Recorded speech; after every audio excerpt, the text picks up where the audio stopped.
नमस्कार, मैं हूं नीरज मेहरा और आप देख रहे हैं A1 टीवी का खास कार्यक्रम मुद्दा है गरम। मुद्दा गरम में बात करेंगे हम कांग्रेस के चिंतन शिविर से क्या वाकई में कांग्रेस की चिंता मिटेगी, क्योंकि जिस तरह से कांग्रेस पार्टी ने 3 दिन तक मरुधरा में चिंतन किया, मंथन किया और मंथन के बाद में जिस तरह की वहां पर नीतियां तय हुई है, हालांकि उसका असर अक्टूबर के बाद देखने को मिलेगा, लेकिन जिस तरह की चिंता कांग्रेस पार्टी को है उसी तरह की चिंता देशवासियों को भी है। क्योंकि लोकतंत्र में जब तक मजबूत विपक्ष नहीं होता है तब तक लोकतंत्र का कोई मायने नहीं होते हैं। ऐसी स्थिति में लोगों को भी उम्मीद की है कि क्या वाकई में कांग्रेस के चिंतन शिविर से वाकई में कांग्रेस की चिंता दूर होगी, क्या इस चिंतन शिविर से वाकई में देशवासियों की भी चिंता दूर होगी। क्योंकि कुछ दिनों पहले ही जो है केंद्रीय मंत्री नितिन गडकरी जी ने कहा था कि देश में सरकार के साथ साथ मजबूत विपक्ष का होना भी बहुत ज़रूरी है। जब तक देश में मजबूत विपक्ष नहीं होता है, सरकार के कामकाज की समीक्षा नहीं होती है, सरकार को कामकाज के लिए कोई बाध्य करने वाली पार्टी नहीं होती है। और लोकतंत्र में जितना मजबूत विपक्ष होगा उतना ही सत्ता पक्ष को सतर्क रहकर काम करना पड़ता है। इन्हीं तमाम बातों पर चर्चा के लिए मेरे साथ जुड़ रही हैं डॉक्टर निमिषा जी भाजपा से, आपका बहुत बहुत स्वागत है निमिषा जी। राजेंद्र आर्य जी हैं कांग्रेस पार्टी से, आपका भी बहुत बहुत स्वागत है। राजेंद्र जी, आपको क्या लगता है चिंतन शिविर से वाकई में क्या कांग्रेस पार्टी की चिंता दूर होने वाली है? क्या लग रहा है आपको वाकई में जिस चिंता को दूर करने के लिए चिंतन शिविर का आयोजन किया गया, क्या आपको लग रहा है इससे कुछ राह आसान होगी? देखिए नीरज जी, जहाँ तक कांग्रेस पार्टी के चिंतन शिविर की बात है तो ये चिंतन शिविर सिर्फ कांग्रेस पार्टी के लिए नहीं, ये एक चिंतन शिविर पूरे देश के लिए रखा गया था।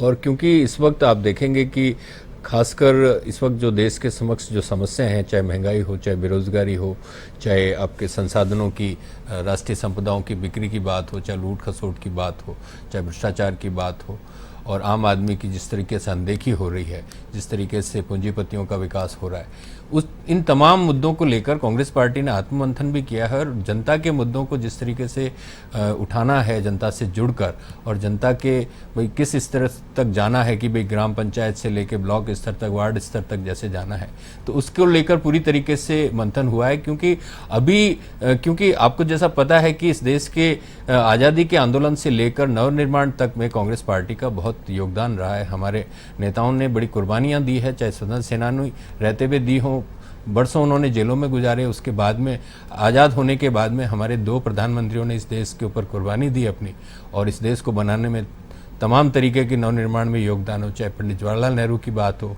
चाहे इंदिरा जी की बात हो, चाहे राजीव जी की बात हो, चाहे डॉक्टर मनमोहन सिंह जी की बात हो, सभी ने अपना बेहतरीन देने की कोशिश की। और आज जो संकट है, आज चाहे बेरोजगारी की बात हो, महंगाई की बात हो, आज पूरी तरीके से मतलब आम आदमी त्रस्त है। लेकिन जिस तरीके का भय और मतलब झूठ और नफरत का जो वातावरण बना दिया गया है, उसकी वजह से जनता बुरी तरीके से भ्रमित है। उस जनता को वास्तविक मुद्दों पे, उनके जो बुनियादी ज़रूरत की चीज़ें हैं, जैसे रोजगार की बात है, चाहे महंगाई की बात है, चाहे उनको नौकरी की बात है, उनकी आय कैसे बढ़े, उनको रोजगार कैसे मिले, किसानों की बात हो, दलितों की बात हो, आदिवासियों की बात हो, महिलाओं की बात हो, उन तमाम मुद्दों पर चिंतन हुआ।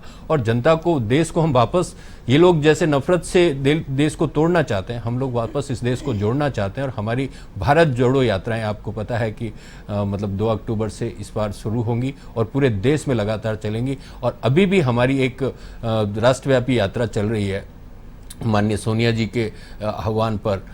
मतलब साबरमती से राजघाट तक करीबन 1200 किलोमीटर की यात्रा, 850 किलोमीटर की यात्रा पूरी करके अब तक जयपुर में हैं हमारे सेवा दल के श्वेत सेना के सैनिक, और वो पूरी तरीके से कर रहे हैं। और यात्राओं से पूरे देश को आपस में हम एकजुट करना चाहते हैं भारत जोड़ो यात्रा के। तो निमिषा जी, कहेंगे कांग्रेस पार्टी यात्राओं से भारत जोड़ने की कवायद शुरू करने जा रही है। भारत की जो चिंता है, कांग्रेस पार्टी की जो चिंता है, उसको दूर करने जा रही है। आपको क्या लगता है वाकई में क्या ये जो चिंतन शिविर था, इससे कांग्रेस की चिंता दूर होने वाली है, देश के लोगों की चिंता दूर होने वाली है, या फिर ये सिर्फ 3 दिन का सैर सपाटा था? नीरज जी, पूरे भारत की संसद में 2 अंकों तक सिमटी कांग्रेस और पूरे भारत के राज्यों में 2 राज्यों तक सिमटी कांग्रेस का चिंतन शिविर एकमात्र गांधी परिवार की मनुहार में खत्म हो गया। आप देखिए, बड़े बड़े रिहायशी होटलों में रुकने वाले, चिंतन करते हुए गांधी परिवार को उस चिंतन के नियम कायदे कानून से अलग रखने वाले, किसी भी कार्यकर्ता की ना चिंता करते हुए एकमात्र ये चिंतन किया गया कि कैसे गांधी परिवार के मनोहार हो और राहुल गांधी जी को पूरा पुनः अध्यक्ष बनाया जाए। कोई भी हो लेकिन बनेंगे गांधी परिवार से ही अध्यक्ष। इसके अतिरिक्त आपने देखा कि किस तरह से चिंतन शिविर के अंदर इनके पूर्व उप मुख्यमंत्री को दरकिनार किया गया, या तो ऐसा लगता है कि चिंतन शिविर सिर्फ उनको जलील करने के लिए किया गया था। कोई ऐसा चिंतन निकल के नहीं आया, उतना गंभीर चिंतन किया कि तुरंत भ्रमण पर निकल गए। आप देखिए कि ऐसे लोकतांत्रिक परिदृश्य में टूरिज्म पॉलिटिक्स करने वाली कांग्रेस जो इतने में सिमट गई है, उसके बावजूद भी ये गांव ब्लॉक की बात करती है। तो मैं पूछती हूँ कि सबसे ज्यादा भ्रष्टाचार करने वाली कांग्रेस की सरकार ने क्या चिंतन किया कि राज्य की लचर कानून व्यवस्था है? क्या अलग से गृह मंत्री की चिंता की? क्या पूर्ण कर्जा माफी की बात की किसान भाइयों के लिए? या बेरोजगारों की जो स्टेशन की तस्वीर सोशल मीडिया पे वायरल हुई है उस पर चिंतन किया गया? तो आम जन से दूर हटते हुए कांग्रेस के पदाधिकारियों को एकमात्र भ्रमण पे लाना, उनको संतुष्ट करना, और कहीं ना कहीं ऐसा प्रतीत होता है कि आपसी कांग्रेस ने आपस में तय कर लिया है कि चलाना तो एक ही परिवार के नाम से है, और ना कोई विश्लेषण ना कोई चिंतन, एकमात्र पैंथरों का दर्शन। तो ये कैसी राजनीति का स्तर गिर चुका है कांग्रेस का, ये देखने लायक है। आप देखिए नीरज जी कि राजस्थान के अंदर ये 200 में से 56 पर आए, अगले चिंतन में 200 में से 21 पर आए, और अब इस चिंतन शिविर के बाद कहाँ जाएंगे देखने योग्य होगा। निमिषा जी, जिस तरह के आरोप लगा रही है राजेंद्र जी, आपको लगता है राहुल गांधी को सिर्फ अध्यक्ष बनाने की पूरी कवायद रही है? जिस तरह लोगों ने वहाँ प्रस्ताव दिए, सुझाव दिए कि राहुल गांधी को फिर से अध्यक्ष बना दिया जाए, क्योंकि चिंतन शिविर के बाद में क्योंकि लोगों को लग रहा था कि कुछ फैसला होने वाला, लेकिन फैसला हुआ नहीं।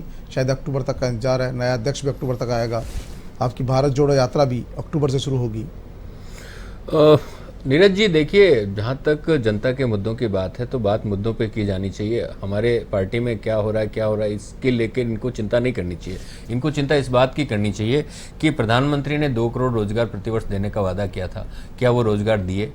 मैं कहता हूँ अभी पिछले दिनों को एक रिपोर्ट आई थी जिसमें 4 करोड़ लोगों ने तो अप्लाई करना ही बंद कर दिया, और उसके अलावा आप देखिए कि कम से कम 10-15 करोड़ लोग बेरोजगार भी हुए कोरोना काल में और पिछले 8 सालों के अंदर। प्लस आपके 2 करोड़ रोजगार प्रतिवर्ष की बात की थी तो 16 करोड़ तो वो होने चाहिए। तो कम से कम मैं फिर बोलना चाहता हूँ कि 23 करोड़ लोग गरीबी की रेखा के नीचे चले गए। क्या किसानों की आय दुगनी हुई? फरवरी 2022 तक की बात की थी। आज वही तो बात है ना, हम जनता को यही मुद्दे समझाना चाहते हैं कि भाई हम उनकी नब्ज तक पहुंचना चाहते हैं कि भाई आपसे जो वादे प्रधानमंत्री ने किए थे। प्रधानमंत्री ने जब 2014 में सत्ता में आए तो उन्होंने कहा था भाई और बहनों मुझे 60 महीने दे दीजिए। 60 महीने भी दिए और उसके बाद फिर 60 महीने दे दिए। क्या कालाधन वापस आया? क्या पेट्रोल डीजल आपको 35 रुपए में मिलने लगा? जबकि अंतर्राष्ट्रीय बाजार के अंदर जो भाव उस वक्त थे उससे आधे औसत भाव है, उसके बावजूद ये हालत है। गैस सिलेंडर की क्या भाव है? 1050 रुपए से ऊपर जयपुर में मिलता है। आटा क्या भाव हो गया? गेहूं क्या भाव हो गया? प्रधानमंत्री अभी 10 दिन पहले तक बोल रहे थे कि हम पूरे विश्व को गेहूं सप्लाई कर सकते हैं, और अभी कह दिया कि नहीं, निर्यात बंद कर दो। अरे भाई कैसी, मतलब इतना अनीति और इतना मतलब मिसमैनेजमेंट किसी भी चीज को लेकर। तेल का क्या भाव है? एफएमसीजी गुड्स का क्या भाव है? कोयले का क्या भाव हो गया? कोयला दुगने रेट पे आ गया। मतलब सीमेंट प्लांट, आज मैं खबर पढ़ रहा था कि सीमेंट प्लांट के अंदर कांग्रेस पार्टी इन मुद्दों को भुना नहीं हाँ, पा रही है। यही बात है। इसीलिए ये चिंतन शिविर था कि हम अपनी रणनीति को बदले, हम जनता तक कैसे पहुंचे, हम जनता की नब्ज को कैसे पहुंचे, कि भाई जनता की जो दुख तकलीफें हैं, हमें राहुल जी ने बिल्कुल क्लियर कट कहा कि हमें बिना काम जनता के पास जाके बैठना पड़ेगा और उनसे उनकी तकलीफें पूछनी पड़ेगी, उनके आंसू पूछने पड़ेंगे कि भाई उनकी जो दुख तकलीफ है, जो उनके अभाव अभियोग है, हमें सुनने पड़ेंगे। वो हमें चाहे गालियां भी देंगे तो भी हम सुनेंगे, लेकिन हम उनकी आवाज उठाएंगे। और हम ये आवाज उठाने का सबसे बेहतरीन तरीका है पद यात्राएं, जनसंपर्क। मतलब अब आप भी बीजेपी की राह पे चल गए? नहीं, बीजेपी की राह नहीं है, ये तो गांधी का मार्ग है सर। सत्याग्रह गांधी का मार्ग है, पद यात्राएं गांधी का मार्ग है। आपको आंदोलन, जन आंदोलन, बीचों भूल गए थे आप? भूले नहीं, हम सत्ता में रहे तो हमें थोड़ा सा लगा कि भाई जनता हमारे साथ है, लेकिन जब हम विपक्ष में आए तो हमें पता चला कि निमिषा जी, राहुल जी ने कहा था कि हम कहीं ना कहीं जनता से डिस्कनेक्ट हो गए। जो यात्राएं शुरुआत में कांग्रेस पार्टी के लिए थी, देश को आज़ादी के लिए, वो यात्राएं बंद कर दी, वो अब भारतीय जनता पार्टी कर रही है। जब भी चुनाव किसी सूबे में होते हैं, भारतीय जनता पार्टी के नेता उस यात्रा पर निकलते हैं और उस प्रदेश में बीजेपी की सरकारें आती है। और राहुल जी ने खुद ने कहा कि हम कहीं जनता से डिस्कनेक्ट हो गए। आपको लगता है वाकई में डिस्कनेक्ट हो गए? और इस डिस्कनेक्ट को जोड़ने का तरीका ये यात्राएं ही है? देखिए नीरज जी, सर्वप्रथम तो राज्य जो ये स्वाधीनता, भारत की स्वाधीनता एकमात्र कांग्रेस है, तो ये कैसे झूठे ऐतिहासिक विश्लेषण से बाहर निकल कर आए, क्योंकि कांग्रेस ने आज़ादी को बनाकर 7 दशक राज कर लिया और देश को हर तरह से मोहताज कर लिया। और आप ये देखिए, नकल में तो अक्ल की भी ज़रूरत होती है। आज भारतीय जनता पार्टी की नकल करने चले हैं आप, लेकिन आत्मचिंतन के साथ में आप ये भी देखिएगा कि डेमोक्रेटिक वे से भारतीय जनता पार्टी की पूरी कार्य पद्धति है। और रही बात इनकी पथ यात्रा की, जो भी यात्रा ये करना चाह रहे हैं, आप राजस्थान में हैं, आप राजस्थान से प्रारंभ करिए ना। जब राजस्थान जल रहा था तब आप पब में डांस कर रहे थे। राजस्थान के गृह मंत्री जी, राजस्थान के मुख्यमंत्री जी अपने गृह जिले जोधपुर में जाकर के कोई हालचाल आज तक उन्होंने नहीं जाना है। जोधपुर में हाहाकार मच गया, लेकिन जाकर उन्होंने सुध तक नहीं ली है। करौली जला, नागौर जला, तो आपने कहा कि ये तो बीजेपी वाले करे, तो जांच करवाइए।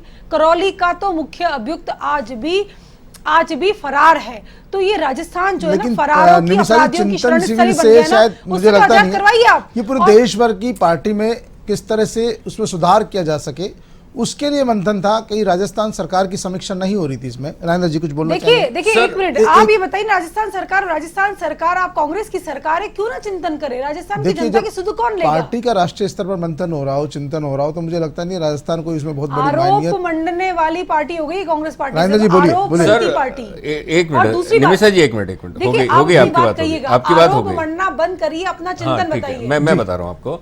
ये अभी स्वतंत्र सेनानियों की बात कर रही थी, मेरे को आप एक नाम बता दें जो इनके स्वतंत्र सेनानी रहे हों।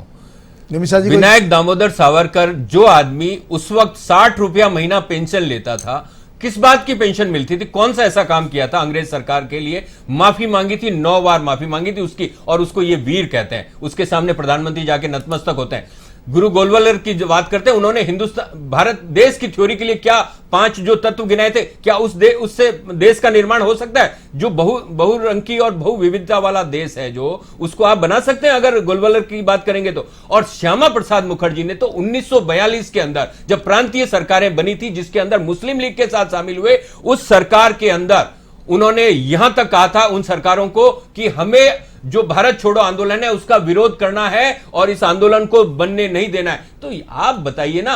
और जो हिंदू कोड बिल आया था, जो महिलाओं का अधिकार देने की बात हुई थी, उसका सबसे पहले इन्होंने विरोध किया। संविधान का इन्होंने विरोध किया। इन्होंने कहा कि हम मनुस्मृति को संविधान मानते हैं। तो आज आप बताइए ना, ये किस मुंह से अपने आप को देशभक्त कहते हैं, राष्ट्रवाद की बात करते हैं, लेकिन तिरंगे को इन्होंने अब तक इन्होंने बहुत समय तक इन्होंने आरएसएस पे तिरंगा नहीं फहराया। आज ये बोलते हैं आज तिरंगा लीजिए ना, आप तिरंगा लीजिए, आप 2 रंगी लेके घूमते हैं।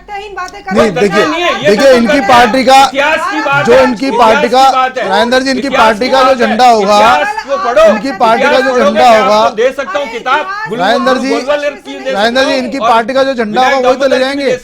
आप तिरंगा कैसे दे सकते हो उनको? इनकी पार्टी का जो झंडा होगा तिरंगा लो ना, आप उसमें कमल लगा लीजिए, तिरंगे के अंदर कमल लगा लीजिए, कौन मना करता है आपको? लेकिन तिरंगे का सम्मान करना सीखो, तिरंगे का सम्मान करना सीखो। आपको महात्मा गांधी को बोलने का हक नहीं है। आप महात्मा गांधी के बारे में कुछ नहीं जानते। आपने महात्मा गांधी के बारे में, आपके लोग अंग्रेजों के मुखबिर थे। आपके अटल बिहारी वाजपेयी तक ने अंग्रेजों की मुखबिरी करी थी और स्वतंत्र सेनानियों को सजा हुई थी। निमिषा जी, राजेंद्र जी, कांग्रेस के चिंतन शिविर को लेकर निमिषा जी, आपको लगता है इन्होंने चिंतन शिविर में कहा कि SC ST OBC माइनॉरिटी युवाओं को 50% आरक्षण देंगे? क्या आपको लगता है अब जरूरत है संगठन में भी इस तरह के आरक्षण की? क्योंकि अब जब आरक्षण नौकरियों में दिया हुआ है तो संगठनों में भी इस तरह का आरक्षण का प्रावधान करना, आपको क्या लगता है निमिषा जी? नीरज जी, कांग्रेस का चिंतन शिविर ना एकमात्र आरोप मंथन शिविर है। किस पे आरोप? आप देखिए कि आरोप गढ़ना और जो ये बात कर रहे हैं, आरक्षण की बात कर रहे हैं, आरक्षण की बैसाखी पर चलने वाली कांग्रेस आज उत्तर प्रदेश में जमानत जब्त हुई है। इनकी 4 राज्यों के परिणाम आपके सामने हैं, उसके बावजूद भी चिंतन में बात करते हैं कि हम ऐसा करेंगे। इनकी कथनी करने की खाई इतनी बड़ी है कि कांग्रेस एकमात्र झूठों की बादशाह हो गई है।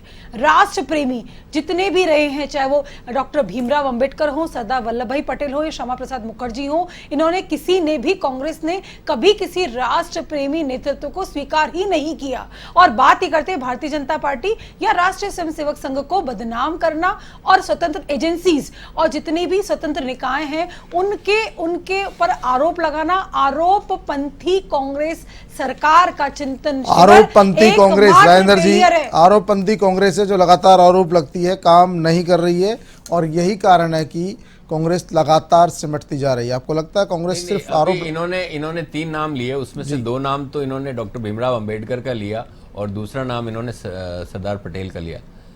किसी को स्वीकार किया? सुन लीजिए ना, श्यामा प्रसाद मुखर्जी का भी लिया है। श्यामा प्रसाद मुखर्जी को पहली बार में मंत्री किसने बनाया? मतलब देश जब आजाद हुआ तब क्यों बनाया?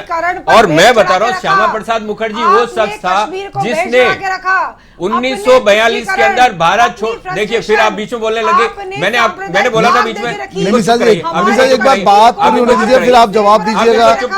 निमिषा जी एक बात सुनिए फिर जवाब दीजिए। 1942 के अंदर आप जवाब देना इनको, भारत छोड़ो। आप जब जवाब देंगे मैं इनको नहीं बोलने दूंगा। श्यामा प्रसाद मुखर्जी जब आप बोलेंगे तब ये जो बंगाल के अंदर प्रांतीय असेंबली की सरकार थी उसमें मंत्री बने थे मुस्लिम लीग के साथ में, तो इनकी असलियत तो ये है। डॉक्टर अंबेडकर जी ने कहा था और डॉक्टर अंबेडकर के लिए भी ये बात करते हैं, जो संविधान डॉक्टर अंबेडकर ने बनाया उस संविधान को ये मानते नहीं थे। इन्होंने कहा था कि हम इस संविधान को नहीं मानते, बाकायदा आर्टिकल लिख के कहा था। और जो मतलब अग्रणी के अंदर जो छपा था जिसके अंदर गांधी के साथ में 10 वो चेहरे लगाए थे, उसमें अंबेडकर का भी इन्होंने वो लगाया था और नेताजी सुभाष चंद्र बोस का भी लगाया था। उनका कहा उसमें क्या था? उनको तीर चलाने वाले कौन थे? तीर चलाने वाले परिवार को स्वीकार करके तीर चलाने वाले कौन थे? पूछिए इनसे। सावरकर और सावरकर और श्यामा प्रसाद मुखर्जी। तो सोचिए इनका कैरेक्टर, इनको राष्ट्रवादी होने का कोई सर्टिफिकेट नहीं दिया जा सकता। ये तिरंगे को नहीं मानते,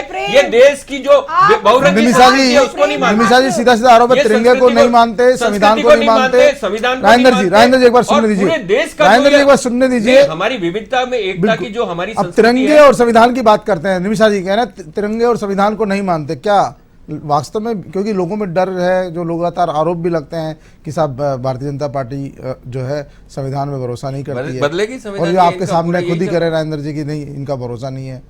नीरज जी आरक्षण का विरोध करते हैं ये लोग। जिस तरह से देश पर आपातकाल थोप करके संविधान की धज्जियां उड़ाने का प्रयास कांग्रेस ने किया था, वो पूरे देश ने देखा है। आपातकाल में आरएसएस क्या कर रहा था? इनसे पूछिए आरएसएस क्या कर रहा था? एक बार संवैधानिक प्रावधानों के तहत ही लगा था। एक बार इनकी बात पूरी हो जाए, इसीलिए उसके बाद प्रावधान बदले गए। देखिए आप स्थिति ये है कि सांप्रदायिकता के रंग में रंगने वाली कांग्रेस के मुखिया कहते हैं हमें तो हिंदुत्व से डर लगता है। अरे हिंदुस्तान में रहने वाला हर हिंदू से आपको डर लगता है, अब हमें वोट कहां से मिलेंगे? तो खुद डरे हुए हैं। आप देखिए कि इनके पास तुष्टीकरण की भेंट चढ़ाने के लिए अलवर की मूक बधिर बच्ची के मुलजिमों को भी ढूंढ नहीं पाए। और बात करते पूरे देश की। अरे चिंतन करिए आप अपनी कांग्रेस का, कांग्रेस में विभाजनकारी नीतियों से बाज आइए। आप बताइए, आपने अपने उप मुख्यमंत्री को खुद एसओजी का नोटिस दे दिया और यहां पर बैठ के बात कर रहे हैं कि हमने क्या किया। आपने तो किसी राष्ट्रप्रेमी, राज्य प्रेमी, संविधान के प्रति निष्ठा रखने वाले व्यक्ति को बाहर निकाल दिया। अनगिनत लोग रहे हैं, तो चिंतन शिविर में वो कोई मुद्दा नहीं था। क्यों नहीं? आप तो उसका कोई विषय भी नहीं हो सकता। उनका सुनिए ना, आप इतना चल रहा है, ये खुद चिंतन करे अपना। कांग्रेस अपने गिरेबान में झाके 2 राज्यों में सिमट गए हो, 2 अंकों में सांसद में आ गए हो, उसके बावजूद राजेंद्र जी आपको लगता है जो आरक्षण की बात की गई, युवाओं को खासतौर पर आगे लाने की बात कही गई है, उससे पार्टी को फायदा मिलने वाला है? राजेंद्र जी आपको लगता है इस आरक्षण की बात की गई है? निश्चित रूप से कांग्रेस पार्टी ने इस चिंतन शिविर में ये बात और कही कि एक तो ओबीसी के अंदर जो जातीय जनगणना है उसको भी समर्थन किया जाएगा, और दूसरा जिस तरीके से इन लोगों ने पब्लिक सेक्टर अंडरटेकिंग्स के हमारे जो पीएसयूज हैं उनको बेचा है, जिस तरीके से रोजगार के अवसर खत्म हुए हैं, जिसके अंदर खासकर जो एससी एसटी के लोग हैं उनकी नौकरियां खत्म हुई है, तो ये भी कहना पड़ेगा कि जो निजी क्षेत्र है उसमें भी कांग्रेस रोजगार देने निजी क्षेत्र में भी आरक्षण देने की बात करती है, तो यहाँ इनको बताना पड़ेगा। ये इनके आरएसएस के मुखिया बिहार में जाके सरकारी परीक्षा तो बयान देते हैं कि हम आरक्षण की समीक्षा करेंगे, तो इनसे पूछिए ना कि आरक्षण की समीक्षा क्यों करना चाहते हैं। ये दलितों के हितैषी बनने की बात करते हैं, बाबा साहब की बात करते हैं, लेकिन इनको दलितों के आरक्षण से क्या दिक्कत है? इनको इस बात को समझना पड़ेगा। ये लोग संविधान को नहीं मानते, ये लोग बाबा साहब को नहीं मानते, और ये पटेल को। लेकिन आपको लगता है कांग्रेस पार्टी मानती थी और कांग्रेस पार्टी ने खुद ने बिसरा दिया? उसका नतीजा ये है कि आज कांग्रेस पार्टी 2 राज्यों में सिमट कर रह गई, 2 अंकों में लोकसभा में सिमट कर रह गई। उन्होंने बिसराया, उसका नतीजा भुगतना पड़ा कांग्रेस पार्टी को। कहीं कांग्रेस पार्टी के नेताओं ने भी तो इन वर्गों की उपेक्षा की, उसी का नहीं की। मैं बता रहा हूं आपको कि उपेक्षा नहीं की। यहां पर ये जैसे कह रहे हैं ना कि हम चुनाव जीत रहे हैं। अरे भाई, इतना अहंकार मत पालिए। आपको चुनाव जीतने के बाद में इस देश को लूटने का लाइसेंस नहीं मिल जाता। आप इस चीज को समझिए। आप महंगाई कम करना नहीं चाहते, जबकि जब इस बार इन्होंने बजट दिया, उस बजट के अंदर विशेषज्ञों ने भी कहा था कि सरकार के पास में महंगाई रोकने का कोई मैकेनिज्म नहीं है। आज देश के अंदर गेहूं का उत्पादन, पहले तो 15 दिन पहले बताया कि गेहूं में रिकॉर्ड उत्पादन है, हम विदेशों को भी गेहूं भेज सकते हैं, और आज कह दिया कि नहीं, गेहूं का निर्यात बंद कर देंगे। चावल के राजेंद्र जी, मेरा एक सवाल, राजेंद्र जी, मैं निमिषा जी जानना चाहूंगा। कांग्रेस ने एक जो है पास किया रेजोल्यूशन कि हम जो ईवीएम पर बैन लगाएंगे। आपको लगता है ईवीएम के कारण भाजपा को सफलता मिल रही है और कांग्रेस को हार मिल रही है? इनको लग रहा है ईवीएम से बैन लगाने से कांग्रेस सत्ता में आ जाएगी? नीरज जी, इनकी समस्या ये है कि जहां भी ट्रांसपेरेंसी और अकाउंटेबिलिटी इंप्रूव होती हैं, वहीं कांग्रेस धराशायी होती है। क्योंकि एयर कंडीशन रूम्स में पॉलिसी बनाने वाली कांग्रेस के ग्राउंड फ्लोर पर इम्प्लीमेंटेशन फैक्टर को लेकर के परसेंटेज 0 है। इसलिए जहां भी ट्रांसपेरेंसी का फैक्टर आएगा, वहीं कांग्रेस बैकफुट पर आएगी। और बार बार मेरा भाई यहां पर दुहाई दे रहा है कि हमारे यहां पर रिकॉर्ड तो बिल्कुल हुआ है, अन्य पड़ोसी राज्यों की स्थिति से, राष्ट्रों की स्थिति से हम बहुत बेहतर है, लेकिन इन बेहतरीन हालत में भी ये बॉर्डर पर जाकर के डांस करते हैं। लेकिन चिंतन करने की जगह आप ये देखिए, पूरी दुनिया ने कोविड महामारी के हाहाकार को झेला है, उसके बाद भी विकसित राष्ट्र अमेरिका और ब्रिटेन की तुलना में कोविड में कौन मालामाल हुआ है? सिर्फ 2, हम 2, हमारे 2 मालामाल हुए हैं। 23 करोड़ लोग गरीबी की रेखा के नीचे चले गए। आय घट गई 84% लोगों की। सीधा गरीबों को, जो गरीबों को, अडानी को पनपाया जा रहा है, अंबानी को पनपाया जा रहा है पूरी तरीके से। इनको श्रीलंका और पाकिस्तान की स्थितियों से, श्रीलंका पाकिस्तान की स्थिति तो आप भी करने वाले हैं। आपको लगता है पार्टी में एक परिवार में एक टिकट का जो निर्णय हुआ है, एक संगठन पे एक रहेगा और 5 साल बाद में उसको इस्तीफा देना पड़ेगा, एक परिवार में से एक ही व्यक्ति को टिकट मिलेगा, इससे भी जो नए लोग हैं, यूथ है, जिनके परिवारों में कभी टिकट मिला ही नहीं है, बहुत सारे से लोग हैं जो 20-20 साल से पार्टी की सेवा कर रहे हैं, उन लोगों को भी अवसर मिलेगा। निश्चित रूप से बिल्कुल अवसर मिलेगा। और ये जो निर्देश बने हैं, दिशा निर्देश जारी हुए हैं, इनको सख्ती के साथ में लागू भी किया जाएगा, और जनता के अंदर जनाधार भी हमारा बढ़ेगा, और हमारी एक नेताओं की लंबी खासी फहरिस्त भी तैयार होगी, जिसमें युवाओं को भी मौका मिलेगा, दलितों को, चिंता दूर हुई पार्टी की? नहीं, निश्चित रूप से चिंता हमें अपनी पार्टी से ज्यादा देश की चिंता है, क्योंकि हमारे लिए देश का शासन सत्ता प्राप्ति का शासन नहीं है। हम वेलफेयर की बात करते हैं। हम आज आप सोचिए, जब देश आजाद हुआ था उस वक्त 563 छोटी छोटी रियासतों में बटा हुआ देश था। आज एक भाई को भाई नहीं मना सकता, लेकिन आप सोचिए उस वक्त 563 रियासतों को मनाना कितना मुश्किल रहा होगा। लेकिन सरदार पटेल ने किया, इस देश के लिए संविधान बनाया बाबा साहब भीमराव अंबेडकर ने। आप सोचिए, एक मिनट बीच में मत बोलिए। आज उसके अंदर, और उसी संविधान का ये लोग विरोध करते थे। सावरकर ने बाकायदा आर्टिकल लिख के कहा कि हम किसी संविधान को नहीं मानते, हम सिर्फ मनुस्मृति को मानते हैं। आप इनसे पूछ लीजिए, ये संविधान को मानते हैं? क्या अब कांग्रेस पार्टी संविधान की रक्षा के लिए आंदोलन करने वाली है? लोकतंत्र की रक्षा के लिए हम लोग पदयात्राएं निकालेंगे, देश की जनता के लिए हम पदयात्राएं निकालेंगे, चाहे गरीबी हो। निमिषा जी, बार बार कांग्रेस वाले संविधान को लेकर इतने आरोप क्यों लगाते हैं भारतीय जनता पार्टी पर? संविधान के दुश्मन है ये लोग। देखिए, संविधान को शुरू से नहीं मानते कांग्रेस जो है ना, खिसियानी बिल्ली खंबा नौचे। जहां पर इनका चिंतन शिविर हुआ ना, उस होटल के प्रश्न जो डॉक्टर किरोड़ी लाल मीना हमारे सांसद उन्होंने पूछे, उसका उत्तर मेरे भाई यहाँ दे दे। और आप ही बताइए, मिलंगा जिसने 26 फ्रैक्चर कर दिए, उस व्यक्ति के जमीन पे पटक के उसकी छाती पे हाथ पैर रख करके वो इतने फ्रैक्चर हो गए, कोविड पॉजिटिव निकला और मुख्यमंत्री जी जाकर के कांग्रेस के चिंतन शिविर में कोविड पॉजिटिव कर रहे। तो ये संक्रमित करने वाला चिंतन शिविर जो है ना, ये राजस्थान की सरकार को डुबो देगा। और आप बार बार संविधान की दुहाई देते हैं, थोड़ा अध्ययन करके आइए मेरे भाई। आप देखिए कि आपने जितना माहौल संविधान की धज्जियां उड़ाई ना कांग्रेस ने, उतनी इतिहास में किसी ने नहीं। अरे संविधान दिवस ही आज भारत का हर नागरिक संविधान दिवस मना रहा है। इनके सांसद बोलते हैं कि हम आरक्षण खत्म कर देंगे। इनके सांसद निमिषा जी आपको लगता है, निमिषा जी आपको लगता है चिंतन शिविर से कांग्रेस की चिंता दूर होगी या बढ़ेगी? चिंता बढ़ेगी आप लोगों की या कांग्रेस की चिंता दूर होगी? इनकी हवाइयां उड़ गई एक्चुअली। इनको लगता है कि कांग्रेस मजबूत हो गई तो इनकी दुकान बंद है। जी चलिए, मैं अब आप दोनों को रोकना चाहूंगा क्योंकि आपके पास बहुत सारे जवाब है, बहुत सारी बातें हैं और बहुत सारे सवाल है। लेकिन फिर भी कहीं ना कहीं कांग्रेस पार्टी के चिंतन शिविर ने कांग्रेस पार्टी की चिंता थोड़ी बहुत दूर की है। दूसरी पार्टियों की चिंता जरूर बढ़ सकती है यदि ईमानदारी से चिंतन शिविर के जो फैसले हुए हैं उनको इम्प्लीमेंट किया जाता है, उनको लागू किया जाता है। लोगों को भी उम्मीद है कि कम से कम कांग्रेस एक मजबूत विपक्ष की भूमिका तो निभाए। खुद भारतीय जनता पार्टी के लोग भी चाहते हैं कि कांग्रेस पार्टी नए सिरे से मजबूत के साथ खड़ी हो, कम से कम एक सम्मानजनक स्थिति में तो आए। क्योंकि अभी तो आप देख सकते हैं लोकसभा में विपक्ष का नेता भी नहीं बन पा रहा है। ऐसी हालात में कहीं न कहीं लोकतंत्र में जो है तानाशाही बढ़ती है। मुद्दा क्रम में फिलहाल इतना ही। ताज़ा तरीन खबरों के लिए देखते रहिए A1 TV।